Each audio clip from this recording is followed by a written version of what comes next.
I will now introduce our presenter from the Canadian Sport Institute of Alberta. We're excited to welcome Georgia Enns, a highly respected mental performance consultant with the Canadian Sport Institute of Alberta. Georgia Enns is a sports psychology PhD candidate at the University of Calgary, conducting body image research in partnership with Skate Canada.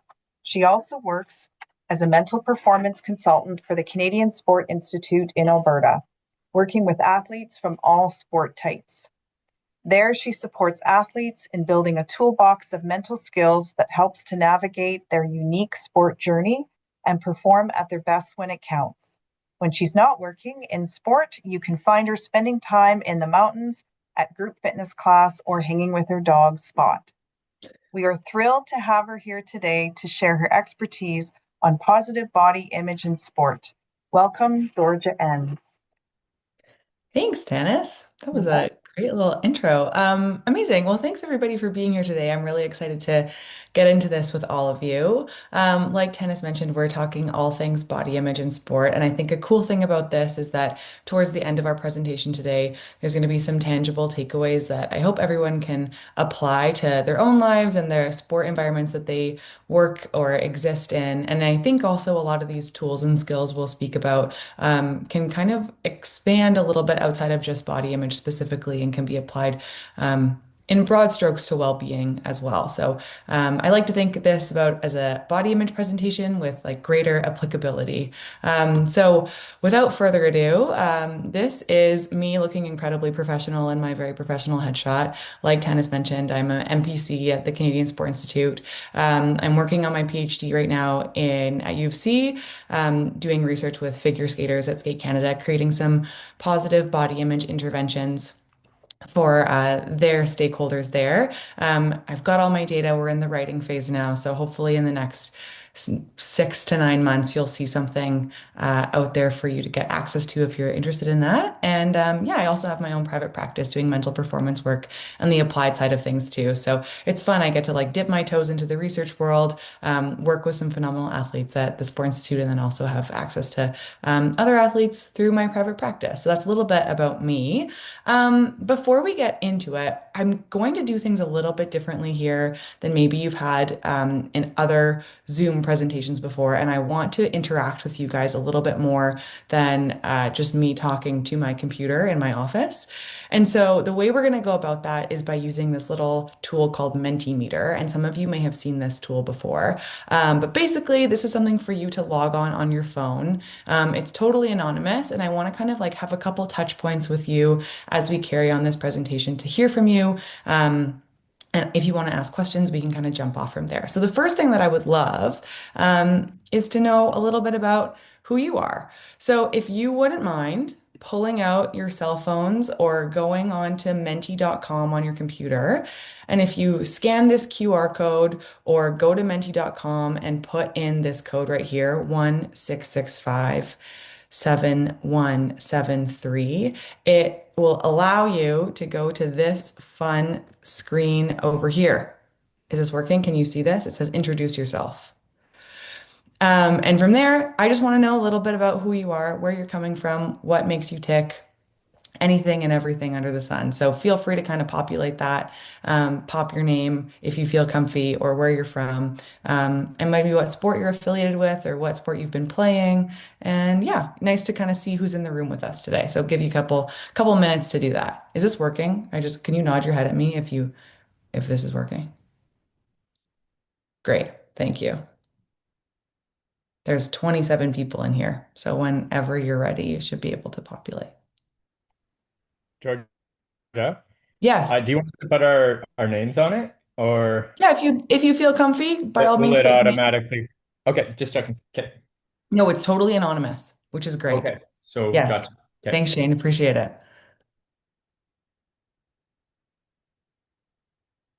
Yeah, this is a cool tool to use if you're trying to talk about like some uncomfy conversations and you want some input from the folks in the space without, keeping things anonymous. People sometimes feel a bit more comfortable sharing if they know that their name isn't attached to stuff. So that's awesome. Cool. Okay. Thank you, everybody, sorry, I'm seeing some things come in.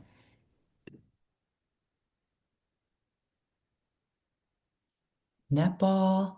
Some dance, some speed skaters, sport med, more dance.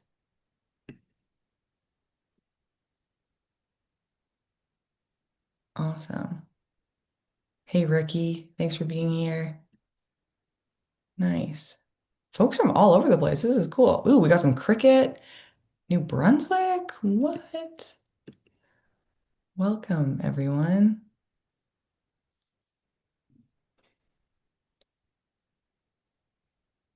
Amazing. Fort St. John, nice. I like skating and cooking and rabbits. I also like skating and I also like cooking and I also like rabbits. Prince George, cool. Amazing.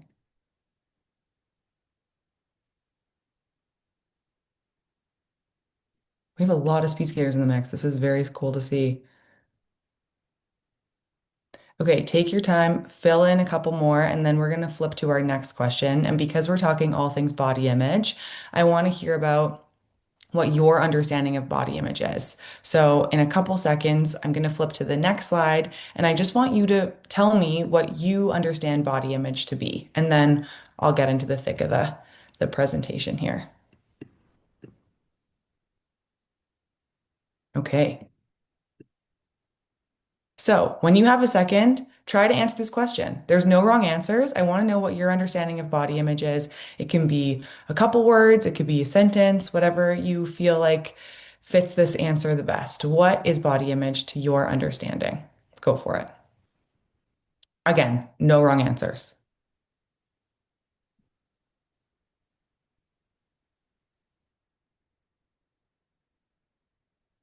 How you feel about your personal physical image, cool. How you feel in and about your body, nice. I like that idea of both being in your body, how you see yourself, perceptions, thoughts and feelings, confident self-esteem, cool.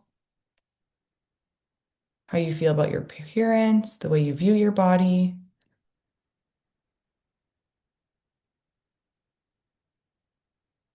How you think others see your body, interesting. Subjective, cool. The image that you have of yourself. Awesome. Okay, we'll give this like 30 more seconds and then we'll switch over back to my presentation screen. Being shredded, interesting. How one views themselves mentally. Okay, fabulous. Thanks everybody for participating. It feels like we have kind of a relatively similar understanding about what body image is. So now I'm going to go back to this for you here. So, like I said, body image basics. What is body image? Well, first and foremost, body image are our thoughts, our feelings, and our behaviors that an individual holds towards their body and about their body. So, when we think about the body, it's really important to kind of expand our definition of this because it's not just anything to do with our size, our shape, our appearance, and our weight, but we also want to consider physical functioning and ability here. Oftentimes, that physical functioning and ability piece gets left out of the conversation, but I think when we're talking about body image in sport specifically, this is a really huge portion of how an individual conceptualizes body image. So it's not just our thoughts, feelings, and emotions towards our appearance, what we see in the mirror, but also what our body can do and how we function with it. So when we think about positive or when we think about body image generally, we have these four different dimensions. So first, we have this idea about perceptual body image. This is what we're seeing. We look in the mirror, we look at photos, this is what I'm seeing. Then I have this affective aspect. This dimension is what I feel. So maybe I look at this picture and what do I feel after I have that perception? From there, maybe cognition. What am I thinking about my body? I see this thing, I feel a certain way, I'm having some thoughts about it. And then that last piece might be behavior. How am I acting towards my body? So this doesn't have to happen in a certain order. This can come in any order here. You could see maybe I'm thinking this way, so then my perceptions are coded a certain way, and then I feel a different type of way and I act towards my body somewhere else. But it doesn't necessarily need to be like see, think, feel, act. these can all happen simultaneously. These are just kind of the different avenues of body image dimensions when we think about it. So we know what body image is, right? It's our thoughts, our feelings, and behaviors about and towards our bodies. But there's two different aspects of body image. We have positive body image and negative body image. And for a long time, people thought that these existed on a continuum. You were like somewhere in between positive or negative. But now research has kind of shown us that these are actually two separate dimensions from each other. Individuals can have really high positive body image with their shape, weight, appearance, or maybe some negative body image around physical functioning and ability, and vice versa. It doesn't necessarily need to be all or nothing, positive or negative. These can be two dimensions that exist at the same time, these two separate constructs. So an individual with positive body image might have an appreciation of their unique body. And again, that unique piece is really important here. Maybe they're accepting of their body. They feel comfortable and confident and really happy with their body. They focus on the positives as opposed to whatever those perceived negatives might be for that individual. And then they understand that their body can be different from the people around them. Again, that comes back to that unique piece, right? An individual who is high in positive body image recognizes that they can feel comfortable, confident, happy with their body, even if it doesn't look like the person sitting next to them. And I think oftentimes when we think about body image, sometimes we feel positive about our body if it aligns with sociocultural beauty norms, right? What's ideal out there in sport in the world. But positive body image recognizes that uniqueness. On the contrary, negative body image, a person might feel uncomfortable, maybe a bit awkward in their body. Maybe they feel kind of self-conscious or anxious. They're really hyper-fixated on those negative perceptions of their body as opposed to whatever they think might be positive. They only see those negatives. And then again, right, that piece about they don't look like those around them. And so they feel like they don't match that, and that causes them to feel negative. So you could see how an individual might have really positive body image about physical functioning and ability. They feel like, yeah, I'm really strong. My body can run fast. I can jump high. I have great health and I'm like recovering really great from injury or whatever that looks like. But I look in the mirror and my perceptions and my cognitions might not align with that positive piece. So maybe that's more negative for them. These can exist at the same time, but that's why we have a kind of broader definition of what the body actually is. So, oftentimes, our body image is really influenced by what we call body pressure. And this is information that we get around the world, everywhere we go, in of every environment and interaction that we have. This is the information about how our body should be. And when we get peppered with that information left, right, and center, it's really challenging for us not to start to believe that messaging. And we'll talk a little bit about how we can kind of like build up that shield to not internalize this pressure so much. But folks that don't have high positive body image are really susceptible to body pressure. They're really quick to internalize this messaging and believe that they should look, be a certain way. So I'm curious, again, if we could switch back to that Mentimeter, and I'm curious if we could just think about your own sport, think about sport that you exist in, or maybe open up the scope a little bit to just like your day to day. And I'm curious about where you think that body pressure comes from in your sport. So I'll have you go back to Mentimeter. The code is there. It should still be open for you. And I'll just switch over to the next piece so you can answer this question. Where do you think body pressure comes from in your sport, in life, in sport generally, anything under the sun? I'll let you take a couple minutes to populate this. Go for it. We can chat about it. Mm.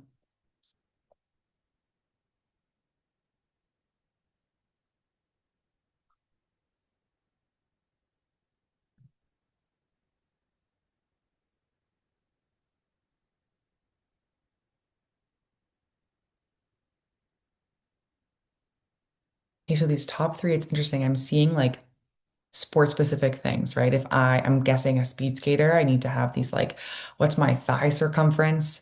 So that I have like a lot of power. My tight skin suit, my uniform might be causing some body pressure. Peers, media, teammates,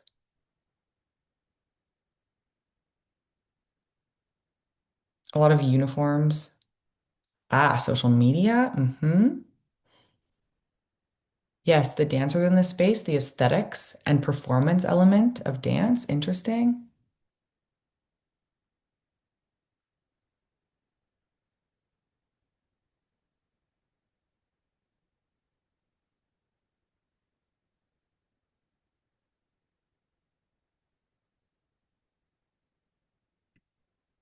a lot of muscles in this mix. What does it mean to be an athlete? Maybe it means that we need to be really strong. What does that look like? Sometimes we think about that drive for muscularity. Body pressure might come from our coaches. Okay, give you 30 more seconds. Ooh, height, interesting. This idea about if my body looks a certain way, then maybe I'm able to do things differently in my sport, perhaps. Family, potentially. Okay, cool. Thanks, everybody. Ah, yes, seeing what other people can do, that comparison, right? This person looks like this, they're able to perform a certain way, so then I should look like this too to be able to perform a certain way. Okay, weight to power ratio, yes.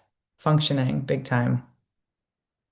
All right, I'm going to shift on back over to our presentation here. So, great. Thank you for your input and your feedback there. That was awesome to see kind of your understandings of where this comes from. And I'm sure we could spend hours discussing this. And it looks different depending on what sport you're in, depending on the environment that you're in. And it's going to be really unique to sport, right? It's not just that body pressure exists. It does every day for us as we interact with the world around us. But then when we get into that sport environment, there's also sport specific body pressure. Sport's really unique when it comes to body pressure. And these are a couple of the different places where it might come from. So, performance demands, right? I need to be able to perform a certain way.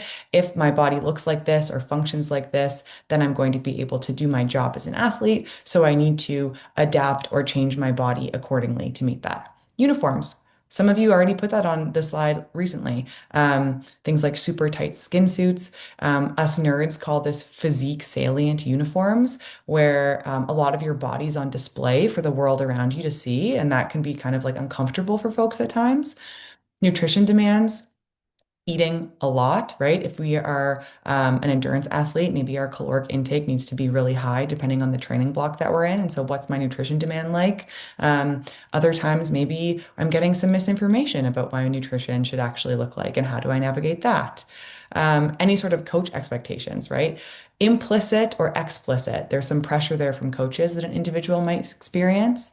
And then teammate comparisons. My teammate's faster than me. My teammate's getting scoring better than me. My teammate is excelling and I'm struggling. And maybe if my body matches theirs, then I'll be able to do the same. And then lastly, that ideal body. So every sport has a quote, ideal body for performance. And sometimes that really aligns with like normal beauty, normal beauty norms that exist kind of in our day to day. And other times that's in conflict. So sometimes we can kind of like double down on the body pressure we get. I work in figure skating, so I think about figure skaters, for example, their ideal body for sport pretty much aligns with the ideal body in culture. And then sometimes maybe we're a swimmer and our ideal body for our sport, there's some conflict there between the ideal body in their day to day. So both of those things can cause different challenges for athletes depending on whatever ideal body they're being told they should have, look like, act like. Um, Oftentimes athletes feel really alone in these experiences, right? It's sometimes like a lot of pretty shameful to admit that these are things that you're going through when you're an athlete or a dancer and you're supposed to be like really strong and push through challenge and overcome adversity. And these are things that you're experiencing. Oftentimes, this can be really isolating. And knowing too that the body pressure comes in so many different shapes and forms, it can also be quite isolating too, because it's not going to look the same for every person around you. Oftentimes, our feelings of body pressure can lead to these things called negative self-conscious emotions, feelings of shame, feelings of guilt, of envy, of embarrassment. I feel ashamed that my body looks this way. I feel guilty that I ate the thing that I ate. I feel envious of my teammate, or I feel embarrassed about how I look. And these negative self-conscious emotions are pretty yucky to experience. Nobody wants to be experiencing these things. And so oftentimes as humans, we kind of shy away from environments or circumstances where we would be exposed to these negative self-conscious emotions. And that is a really key driver in sport dropout, especially in young people and young girls. There's been some cool research out there that ties negative self-conscious emotions that stem from body pressure relating to sport dropout. So this is a common thing that happens when you experience body pressure. And so the next step that we're going to talk about in our time together tonight is what can we do about this, right? We don't want folks dropping out of sport. We don't want folks experiencing these negative self-conscious emotions or the behaviors that result because of these experiences. So what exactly can we do about it? Um, so the first thing that we can do, we can have conversations, right? Tons of education is really important to this topic. Knowing what body image is. Sometimes people don't know that positive body image is a thing. People oftentimes think about body image as strictly negative when it can actually be really positive as well. So educating. First and foremost, what is body image? How do we speak and talk about bodies? What's best practice when it comes to trying to foster positive body image? And what are the risk factors in my environment that are maybe putting individuals at risk for experiencing negative body image or participating in disordered eating? Different sports are going to look different, but knowing what risk factors are like for you and trying to understand how to best approach those topics is really important with that education.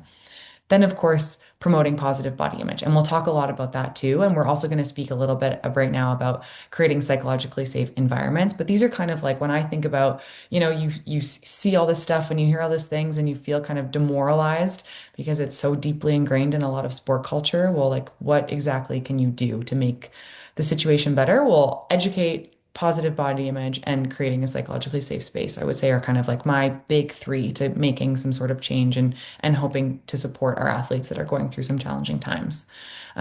So first and foremost, I like to say that there's a lot of rules, but there's exceptions to all those rules. And so sometimes maybe those rules don't actually exist.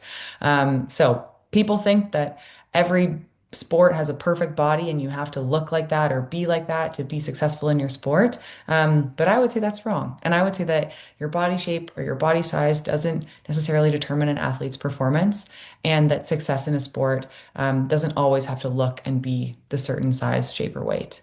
And I get a lot of pushback sometimes when I talk about this. I think people feel quite rigid about this, and this challenges people's norms and understandings of what sport performance and looks like. But everybody can be an athlete and do it well if they are trying and training and have proper resources. And it's your body shape and your body size and weight are only one piece of the puzzle that contributes to overall performance and success. It's not the whole puzzle. So keeping this in mind, I think, is really important as we kind of continue this conversation. So, one thing that I chatted about was this idea about creating psychologically safe environments. And that's kind of a buzzword that gets thrown around all the time. And so it's important to maybe take a pause and actually think about what a psychologically safe environment looks like. And these are some of the things that we can do to kind of have that check in. So I want you to think about the environment that you exist in sport. Maybe you're working, maybe you're an athlete, maybe you're a coach, wherever you are. And I want you to think about if you can answer these questions. Can you tell yourself that or somebody else that you're doing a great job, that they're doing a great job? Can you admit that you're making a mistake, or can you tell somebody else that they're making a mistake? Can you raise concerns without any worry? Can you ask for help without any fear of judgment? Can you take risks and feel supported taking those risks? And then can you also genuinely listen to feedback from other people and digest it accordingly? So some things to think about here. Some of you might answer yes to all of these. Some of you might kind of pause at some of these questions, but maybe just take stock about what might help create that psychologically safe environment for you. What might help you get from a place where you feel like you can ask for help without fear or judgment? What would have to happen? And so here are a couple of things that I think help foster a psychologically safe environment. So first, this idea about creating a culture that looks more about relationships with people as opposed to just the outcome, right? We all work in sport. We all love athletes and performance, and success is front of mind. But first, athletes and coaches and folks in these sports spaces are people first, and then athletes second. So how can I connect with that individual first? Making sure we're mindful of our language, making sure that we get to know the person behind all of these staff or athletes. having like actual conversations as opposed to just one person yapping at a meeting, letting other voices be heard and really valuing those opinions and actively asking and reaching out for feedback is really important. Recognizing that we're all human, nobody's perfect is really important too. And then understanding that some people are in different positions of power, and how does my position of power impact the way that I interact with folks around me? And then lastly, role modeling. I think about role modeling a lot in terms of body image and in terms of relationships with food. If I'm a coach and I speak about carbs a certain way, well, my athletes are going to think about carbs a certain way. If I'm a coach and I talk about how bad I was over the weekend for eating a piece of cake, well, now my athletes are internalizing that if I eat a piece of cake, that's bad, right? When really, what did a muffin ever do to you? It probably nothing. So thinking about your language, modeling your own experiences with food and how you want the people around you to also view those things is important. Not only for sport and body image, but probably for most things. I would say this is pretty related to other aspects of your work and play life. So, some things to consider. You can't always see body image concerns. You don't know if somebody around you is experiencing any sort of body image concern or disordered eating. This is pretty veiled, especially in sport, right? I think everybody has like an idea of what an individual with a really clinical eating disorder looks like. But in sport, that's not necessarily the case. An individual might not have a clinical level of an eating disorder, but they are still experiencing some sort of negative body image or body image concern. So, some things to think about when we're working with athletes is that they might be willing to train hard and long hours. They might kind of do everything that makes them look like this, like good athlete, the best athlete who's sacrificing everything. They're performing through injury, they're selflessly committed, they're never ever questioning a coach's instructions. They're not even saying like, "Oh, can I take like a 10-second breather before this next go or whatever." They're really perfectionist. That's kind of a driving factor for them. And then lastly, of course, there's that idea that they're willing to lose weight or change their appearance in some way for improvement in sport. So this might be what somebody experiencing body image concerns look like in sport, but again, we it's not a broad strokes. This is the way that everyone's going to be. It's really individual. And so understanding the person behind that athlete is really important to actually get to know them and see what might be going on underneath the surface for that person. A couple things to consider and think about is first and foremost, really encouraging positive self-talk and specifically positive body talk among athletes.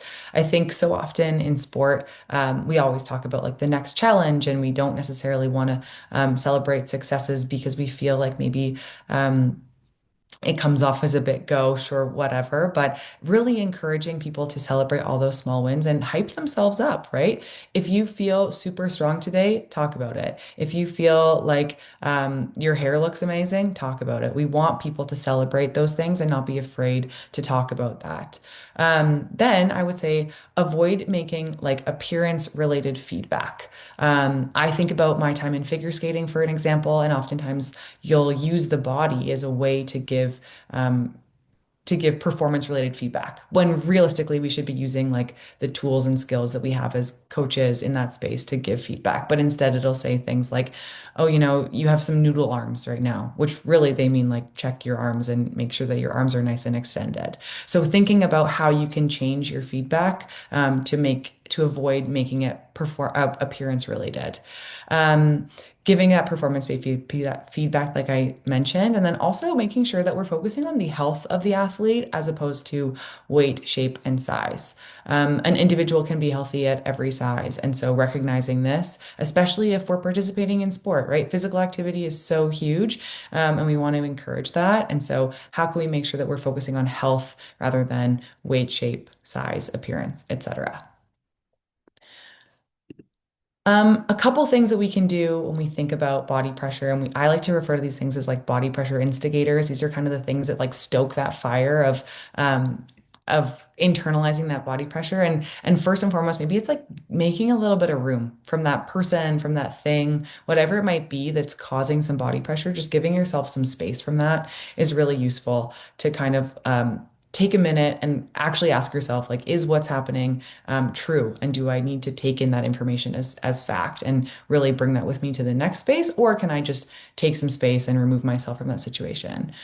We had some folks when I asked you about body pressure, what you feel like causes body pressure, and some people said social media, and so unfollow those social media accounts. We have supercomputers in our pockets at all times, and some of us feel maybe powerless to them, but we do have the power to follow and unfollow the people that we want to see on our supercomputers.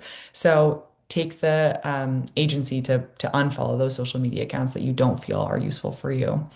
Um, Reframing comparisons, right? Oftentimes their comparison is just inherent in the sport environment. We're constantly being compared to other people if we're faster, slower, better, worse, whatever that looks like for you. And so maybe reframing comparisons, especially when it comes to the body. It's not true that because you're not as tall as the person beside you, you'll never be as fast as them. That's simply not true. So how can we reframe that to be useful for us? How can we look at things as motivating towards success as opposed to feeling shame, guilt, embarrassment, or envy?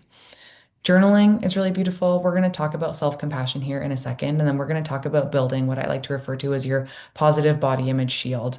And when we think about positive body image, I kind of like to think about it as this big shield where you're getting peppered with all this messaging, all this body pressure. And if we have really strong positive body image, our shield is really strong. And so all that messaging can kind of like ricochet off of it, and we don't let it internalize within us, which is kind of a cool thing. So that said, when we think about self-compassion, there's some really fantastic research out there about individuals who are high in self-compassion, also have really positive sport performance experiences too. So self-compassion, it consists of three things. First is this idea of self-kindness, right? Giving myself the care that I would offer a friend going through a hard time, I'm going to give that to myself as well. So often we are our worst critic and our biggest judge. And I would like to ask you to think about the next time you're critical of yourself, would you say that to your friend if they were going through a hard time too? Ask that. And then recognize that every single person is going through something relatively similar to you. Maybe not identical, but other people have had challenges and hard times as well. And that's that common humanity piece. You're not alone in your experiences. Often individuals who are experiencing negative body image feel really isolated and by themselves. And recognizing that other people, especially in sport, have this experience too can be really useful for an individual. And that last piece of self-compassion refers to mindfulness. And this is recognizing that we have these negative thoughts, these challenging experiences, recognizing the emotion that that carries with it, and then slowly letting that go. It doesn't mean like pretending that emotion doesn't exist. It doesn't mean just like carrying on like nothing's wrong, but it means acknowledging the fact that this is a challenge, recognizing it, and trying to move on in a healthy way. So, something that I am going to challenge all of you to practice is what is referred to as a self-compassion break. And so, you can pepper this into your day wherever you feel like you would like to. But this is a moment for you to just like take a second and practice some self-compassion. So, it exists of three things. First, mindfulness. Think about a moment in sport or in your career or in life that's been really challenging this past week. And I want you to think about that. And I want you to say, like, ugh, that's hard. Or, man, this hurts. Or, this is stress. Or, ouch. Something that kind of acknowledges the experience. And then I want you to recognize that you're not alone in that. Practice some common humanity. Maybe that looks like other people have gone through this. I'm not alone. We all have challenges in our lives. This is mine, whatever that looks like for you. And then I want you to give yourself some kindness. That's that part three. May I be strong. May I be patient. May I learn to accept what I need. May I give myself compassion. And we can kind of practice these three steps throughout the day where we acknowledge that it's challenging, recognize we're not alone in that challenge, and then give ourselves some kindness. And this can be when you're, stuck in traffic. This could be when you're in a competition. This could be when you have like a big deadline, whatever that looks like for you. These are just a quick little moment to pepper some self-compassion into your day. And there's some cool research to support this. Improving an individual's positive body image, but also extrapolating to overall well-being as well, which is neat. So practice self-compassion breaks. I think this is like a fun thing that's really easy to do. So, the next thing we're going to do, I want you to think about different ways that you could go about building your positive body image shield. This might be things like unfollowing people on social media. This might be things like practicing self-compassion breaks. This might be things like positive affirmations, telling yourselves how strong and fantastic you are. Whatever this looks like, I want you to think about different ways that you might go about building your positive body image shield. And then we're going to shift back over to Mentimeter here. And I want you to tell us what are some things you're going to do to contribute to your shield, to strengthen your positive body image shield. When you have some ideas, throw them in.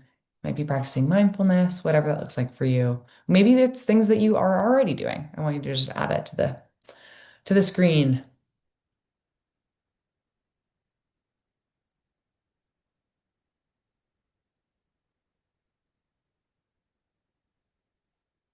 Ooh, music. Yes.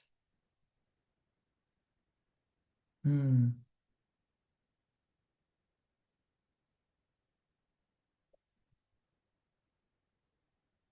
I also want to say that I know this is anonymous, but I still appreciate your vulnerability and being open when you're sharing these moments. I think this is cool. We can learn from each other here.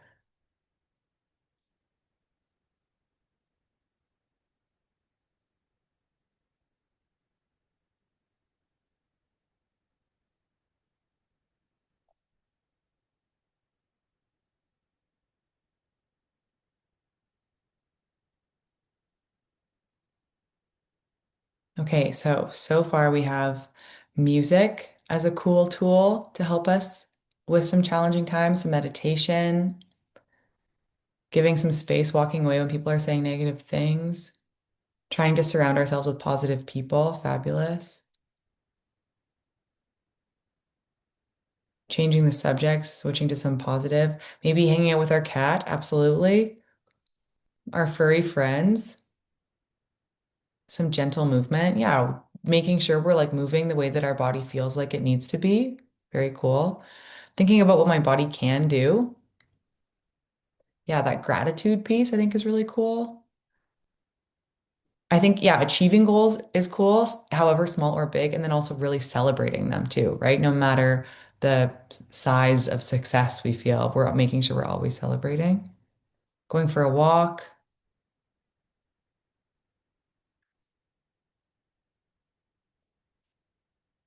Awesome. Okay, I'm going to move back. So here are a few things that we can do to support those going through challenging body image related concerns or maybe just like daily best practice. I would say you don't need to be experiencing body image challenges to be doing these types of things. So, first and foremost, we need to kind of challenge what we believe, right? It's really easy for us to say and act and do things that are just really ingrained in us, but aren't helpful and in fact might actually be more harmful for us. So, thinking about our own attitudes towards food, towards exercise, towards our weight and shape, towards other people's appearances, just really challenging what that looks like. And then making sure that we're getting up-to-date information, making sure that it's facts-based, evidence-based, making sure that it's coming from really respected and qualified individuals. There's so much out there on the internet, especially when we think about nutrition and fitness, that we want to make sure that we're actually getting accurate information, making sure that we're holding that respect for the individual. Every person is different, every body is different, treating people as such, right? Recognizing that we are all unique and celebrating that uniqueness and recognizing that we all have strengths and weaknesses, but we're together like a greater than the sum of our parts. Making sure that we have this positive approach to food or trying to shift our way towards a positive approach to food. We could do a million presentations simply on positive approach to food and nutrition. And I'm sure I see some familiar faces and names in this space that do that kind of work. So, listening to our bodies, making sure we're eating for fuel, but also enjoyment and satisfaction and community and connection. Food is so much more than just an avenue for fuel and sport nutrition, making sure that we're tapping into those other avenues as well. And then lastly, making sure that we're speaking up, encourage people to talk about their bodies, encourage people to express how they're feeling about things, making sure that we don't need to talk about these or exist in secret when it comes to body image. Oftentimes, there's so much shame and embarrassment about this topic, but if we open up those avenues for conversation, that power that shame holds slowly decreases, and we can have more fruitful conversations that will lead to better outcomes and more well-being for everybody in the space. So here is a great quote that I love, and a few folks that I work with also love. And this is from Viktor Frankl, and he says that between stimulus and response, there is a space. And in that space is our power to choose our response. And in that response lies our growth and our freedom. So, recognizing that we don't have to have the answer immediately, recognizing that we can pause before we respond, recognizing that we don't always have, that we're going to make mistakes and that's okay, and recognizing we're humans, I think is important. And this is kind of a cool quote that I try to incorporate in all of my presentations because I think it speaks volumes, not just in the body image space, but also kind of across all mental performance, confidence, and well-being spaces as well. So, take what you would like from this quote with you as you leave. And lastly, a couple of things to think about, right? Debunk those beliefs that you have, challenge your thoughts and feelings, make space from those instigators, try to focus on positives, practice that self-compassion break. It's super easy, right? Mindfulness, common humanity, self-kindness. And then, if you're really struggling, seek support from professionals. And here are a list of fantastic resources that you can access when thinking about specifically body image in sport. The Canadian Centre for Mental Health and Sport has fabulous resources. Bodysense.ca is a really cool Canadian driven organization that provides tons of resources around body image in sport. National Eating Disorder Information Center has cool stuff too. Canadian Mental Health Association. The Body Project is really neat. And then lastly, selfcompassion.org is my favorite. Excuse me. It has tons and tons of resources, and that self-compassion break is just one of the resources on that website that you can pull from. There's a million of them, and I think they're phenomenal. So I would say, even if you're not going through body image related concerns, the selfcompassion.org is a great place and great resource to pull from, regardless of where you're at. That's all I have for you. That was a lot of information. I recognize that. And I hope that you took something from this. So with that, I guess I'll open up the floor for questions. You can probably pop them in the chat or feel free to raise your hand or just unmute yourself, whatever that looks like. If you have any questions, we can chat. Great. Thank you, Georgia. That was wonderful. A lot of really good information. All right. Does anyone have any questions?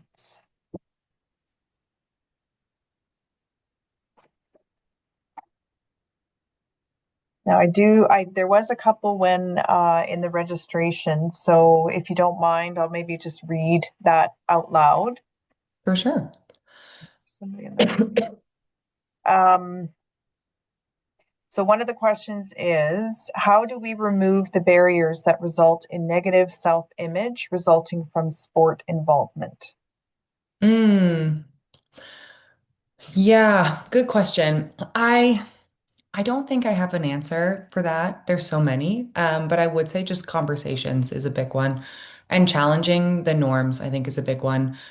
With Skate Canada, we created the body positive guidelines, which are kind of like a online resource for all skating clubs across the country to access as like best practice for how to go about talking about training and sleep and fuel all within like with body image at the front of mind. And so accessing education and having conversations about things, I think would be like the biggest way to go about starting to kind of build like unpack those big barriers and start to shift some cultural norms because some things are really ingrained and that can be really challenging. Okay.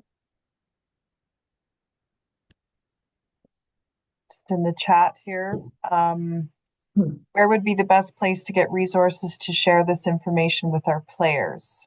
Thinking for Mm. social media posts, etc. Yes, I would go to bodysense.ca. That's the best place to go. And then the National Eating Disorder Information Center has good stuff too, but it's quite eating disorder specific as opposed to body image. So I would stick with bodysense.ca as the best place to go there. And then they have a lot of sports specific resources on that website for sure. Excuse me, my goodness. You know, you've been talking nonstop. Oh. Need some water. Um, from Lauren, she said, in your experience, what tools tend to be most helpful, relevant to athletes regarding building a positive body image shield and Mm. self-compassion? Yeah, I think challenging, kind of creating some cognitive dissonance, challenging the pressure that's out there. I think acknowledging all the pressure that they have, right? I've been told X, Y, and Z, I must do this, this, this, and then kind of like trying to flip that narrative on its head, asking themselves, like, why is that true? Is that really true?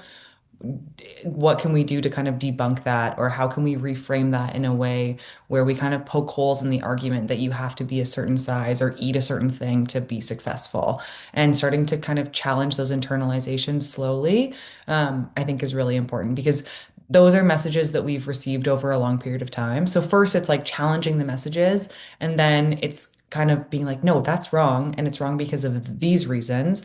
And what I'm actually going to subscribe to is a list of positive things. So things like I can run as fast as I need to for this race coming up. Things like my success in the sport isn't directly related to what my appearance is. I have a lot other things to bring to the table. Like I am good at X, Y, and Z, those positive affirmations. And then you can kind of start to see the difference between the stories we tell ourselves and the truth. And I think seeing that kind of like untangle itself is really useful. Excellent. Now, coming from a parent, and I can speak about this myself, what advice would you give to parents or even teammates who notice an athlete struggling with body image, and how can they offer support without overstepping? Yeah.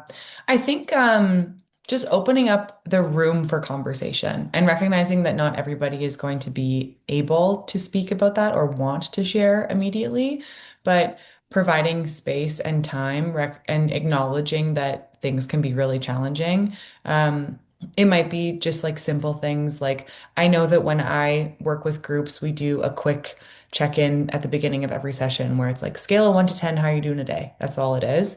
And then if I notice that there's like a trend in an athlete where they keep giving me like a 3 out of 10, then I might go to them and be like, hey, you've been giving me threes a lot lately. Like, what's been going on? Or how are you doing? What's going on? And then just starting that, getting to know the person first is really important, recognizing that there's some other things going on there and just giving them the room to feel comfortable. And also recognizing that like maybe they don't want to talk and that's okay. And you don't need to take that personal and you can give them some room and just offer, hey, I'm here when you feel like you want to, or I'll put you in touch with somebody else.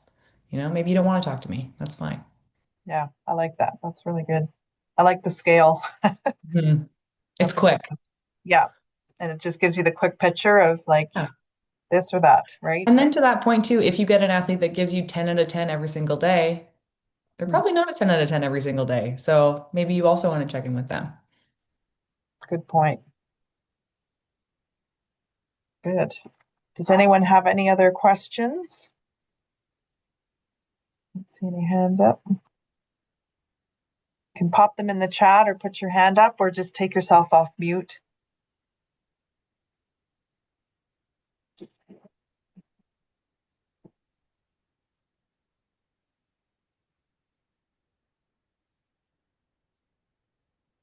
Now, something I know we talk about here at Sport Calgary is just keeping kids in sport, keeping adults in sport.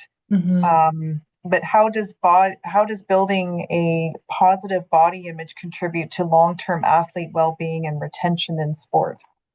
Yeah, that's huge. There's tons of research coming out of Ontario right now in regards to sport dropout, specifically in girls, and recognizing that these negative self-conscious emotions like shame, guilt, embarrassment, and envy are kind of like a big driving factor why girls don't want to be participating in sport, especially young girls.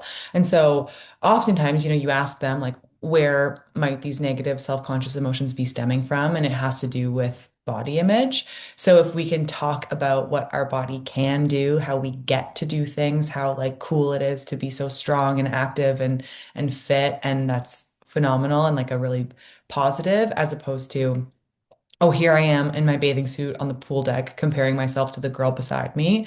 Um, that can be really challenging. So creating spaces for girls and young people across the board to feel safe in those environments, to feel like they are celebrated, and to feel comfortable, I think is a really big deal. And also like starting to change how coaches and parents are speaking about bodies from like the get-go because kids are sponges and they'll soak in all of that body pressure, even if you think that they don't recognize what it is yet. They're 9 and they're experiencing these types of things. So giving them some space to feel comfortable and trying to kind of like, yeah, stop the body pressure from getting to them before it can like take hold, I would say. Oh, Big that's one. great. Women in Canadian women in sport do a ton of sport dropout stuff, and that's a cool spot, especially when it comes to young girls with body pressure and sport and body image stuff.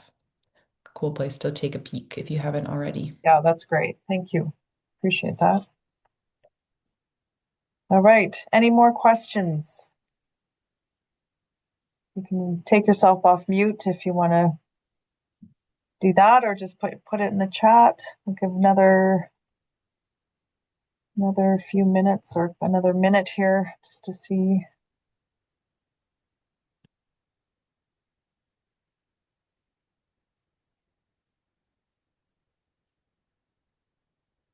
Anything else. Hmm.